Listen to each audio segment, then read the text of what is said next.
Singapore's non-oil domestic exports grew for the fifth straight month in April, but the results missed expectations, coming in at slower pace compared to the month before.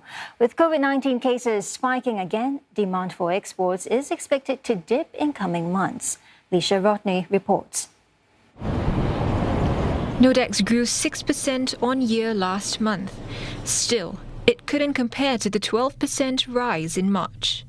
Economists had expected Nodex to produce better results for April due to the low base caused by the circuit breaker last year. Nodex growth last month was mainly driven by non-electronics due to more shipments of goods like specialized machinery and petrochemicals. Meanwhile, the export of electronic products grew slower compared to the previous month. That's as manufacturers reduced orders of goods like disc media products and personal computers.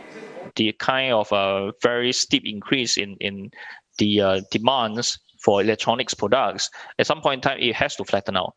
And today's number basically is the first sign, that we are seeing this kind of plateauing out. And I think for the next few months, we'll start to see the numbers running a little bit more sideways, rather than to continue on this upward, increase.